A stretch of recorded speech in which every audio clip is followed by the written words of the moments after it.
My name is Gasia Mikaelian, and I'm coming to you through KTVU Fox 2 News in the San Francisco Bay Area. Today we're talking about addiction in the time of COVID. I'm so happy to welcome to this discussion Dr. Brenda Schaeffer, author and psychologist specializing in addictions. Thanks for joining us, Dr. Schaeffer. You're welcome. I'm glad to be here. A lot of people have said that the COVID pandemic is almost a perfect storm in fostering addictions. Can you explain what that means and why? Well, yes, I think that what's happening, well, we know, first of all, that people who have struggling with addictions, they will be more likely to relapse during this time because of the isolation, because of maybe the loss of income, maybe the difficulty in relationships they have to live with. So there's a very much an increase. I think it's important to know that many people who struggle with addictions also have what we call comorbid. They have other issues. They have depression, they have anxiety, they might be bipolar, or they might be suffering from a trauma. Well, COVID is a trauma. And you add that on top of everything else, those that have been struggling and have actually been doing well in their recovery are really challenged right now. And what ways are you seeing that, sort of in real life? Well, I see that and hear it because I'm a psychologist, and most of the people with addictions that I talk to are in recovery, but they call about their struggling. First of all, they've lost their support group. And most addicts also struggle maybe with another addiction. Maybe it's pornography, maybe it's smoking, maybe it's eating. So they are turning to these addictions in a time of need. And what might this say for those who were already struggling before the pandemic to now be even deeper into that tunnel with really no way out? Well, I think that people who have addictions need to have a recovery plan. And that recovery plan has to include what are their triggers? Who are the people, the situations, and the feelings that trigger them to want to have that drink? And, you talked about, there are a lot of people who are not addicts, that may now be abusing alcohol. And what people don't realize is that alcohol, and it's true of marijuana too, it does what it does. It's neutral. It doesn't care about your politics, about your religion, about your health. It just does what it does. And I think it's important to know that people with the comorbid and with the addiction in their history have a more difficult time with COVID. There's a higher rate of them being hospitalized. I don't know about the death, but I know there's research to that effect. So, we have abuse, we have addiction, we have relapse, and we have the ordinary people who have these additional stressors in their life right now. And coping with alcohol is one way to deal with stress. We know that the sale of alcohol has increased by 55%. So that's saying something. And I think that just because we might have a glass of wine or a drink does not make us an addict. So how do we recognize, I've heard from a lot of friends who say that 7 p.m. glass of wine turned into a 5 p.m. glass of wine is now a 3 p.m. glass of wine. They're saying it with a joking manner, but it can lead to serious consequences. When do we know that we have a problem? We know when we have a problem when we need more of the substance to have the same kind of effect. And another sign is that it alters our personality. So we get more agitated, we get more depressed, we are quicker to anger. And it begins to affect our relationships with our children, with our partner, with our friends. So those are two important clues that something might be going on. And so if someone does recognize, wow, I'm really cranky if I don't get that 3 p.m. glass of wine, how can they start to break that bad habit? Okay, I think, read up about the use of alcohol, like how many ounces of alcohol can your body handle? They say 2 ounces in 2 hours. Well, if you're having 4 ounces in 1 hour, that's a problem. If it's easing you and it's a couple glasses of wine or a drink or two, may not hurt you. But if you're starting to do that every day, one clue is that if you're having more than 2 drinks every day for 2 weeks, you might be starting a problem. A lot of people say, look, I'm going to do what I need to do to get myself through this pandemic. As soon as life is back to normal, I'll quit doing all these unhealthy behaviors. Yeah. I can't imagine it works that way though, doctor. Well, no, like I said, we can slip into an addiction without even realizing it. And that's true of many addictions. And like I said, it does what it does.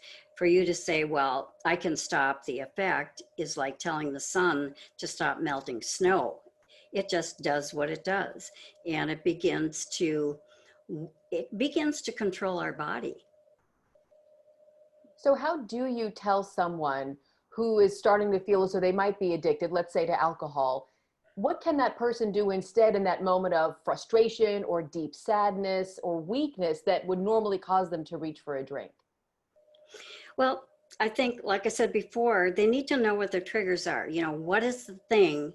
Is it loneliness? Is it boredom? Is it anger? What is it? And write them down.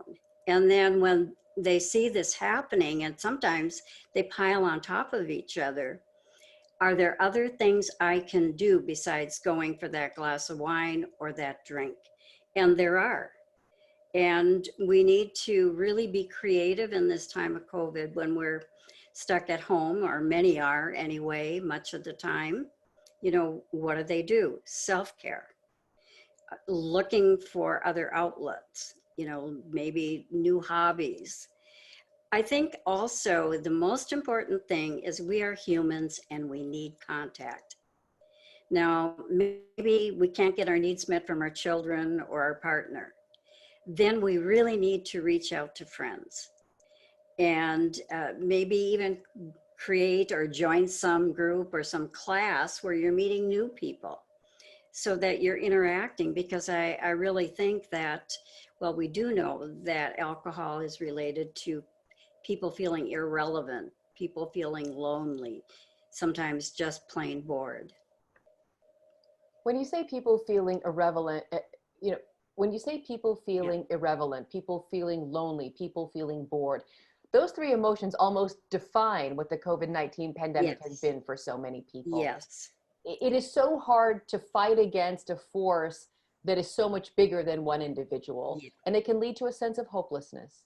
Right. And that's important, that sense of hopelessness and loss of control.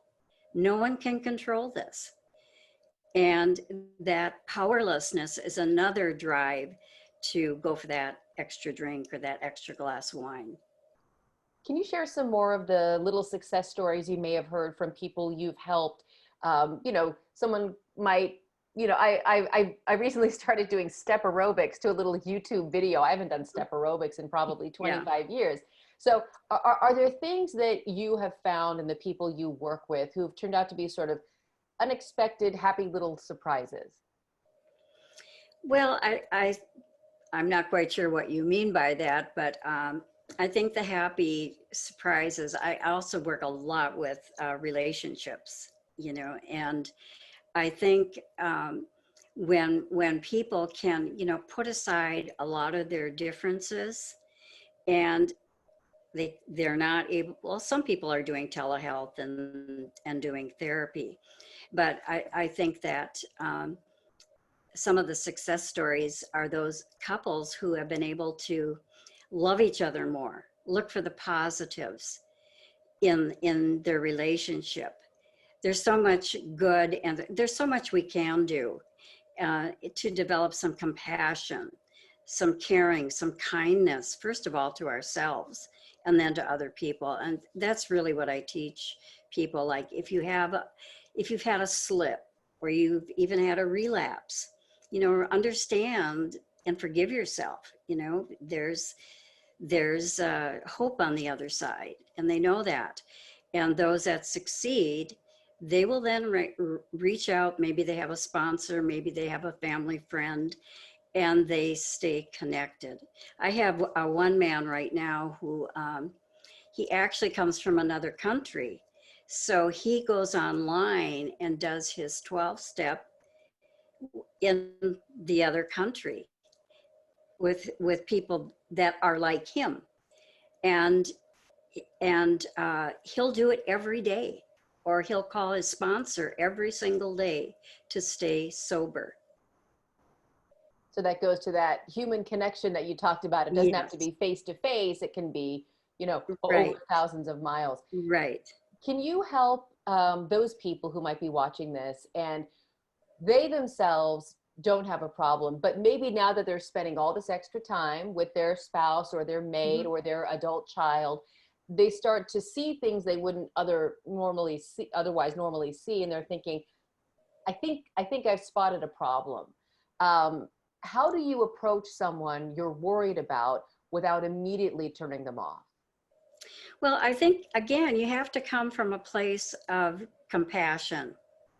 And you might approach them first with something really positive, like, I really love you and care about you, and I want you in my life for a very, very long time. But I'm really concerned about the amount you're using, and would you be willing to talk to someone and get an evaluation? Sort of come at them with love and support instead of, you have a problem, you need to fix this, or else I'm out of here. And that's going to bring up defensiveness, that critical parent. Can you, you've been doing this work for a long time, and what we're dealing with is unprecedented. Can you look out post-pandemic? Is what you're seeing now likely going to have a very long effect on addiction and recovery? I believe it will. I think that the mental health issues are rampant right now, and that includes addiction.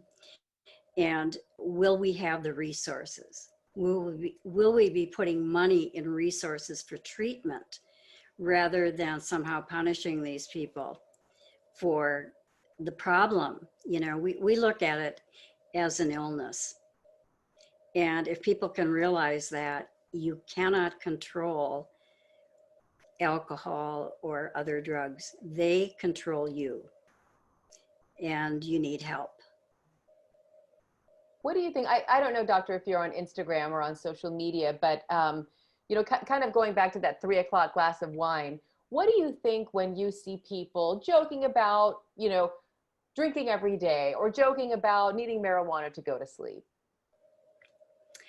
What do I say? Yeah, what do you think about it? Because I know typically the person who presents that can be very flip about it, sort of lighthearted. There are states where recreational marijuana use is legal. What do you think? Because it does seem that some segments of the population approach the constant use, or perhaps the overuse of things like drugs and alcohol in sort of a, hey, it is what it is, COVID-19, let's look forward to 2021. Right. What do you think about it when people approach the overuse of drugs and alcohol in such a casual way? Well, they might well be in denial, which is usually one of the first stages. It's like, I can control this, or when this is over, it won't be a problem for me. And, those people generally don't reach out for help. And they usually do need to be confronted by someone who cares about them. And so it sounds like if someone in your life is exhibiting a new and different behavior, we're the ones who have to Yes. step up and say, hey, Julia, I get that you like your afternoon wine, but Yeah. you've posted about that 6 days in a row now, really, how are you feeling? Yes. And I think it's the amount too. Is somebody consuming like a bottle of wine a day? That's a problem. And, at 3 o'clock, 5 o'clock, 7 o'clock, 9 o'clock, and it's gone. That's a problem. Okay. Dr. Schaeffer, are there any online resources that you would like to point our viewers to for, especially for those who you may have sparked something in their mind and maybe caused them to say, maybe I do need to look at what I'm doing, or maybe I do need to confront that person I love in my life because I think he or she might have a problem. Is there anything online that you can help us find?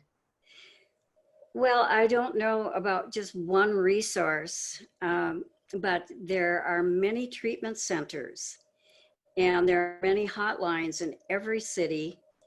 And if you're concerned about somebody else, call the hotline, call a treatment center, and somebody will talk to you and they'll give you some help on what to look for, what to do, and what kind of evaluations they're now doing online usually now.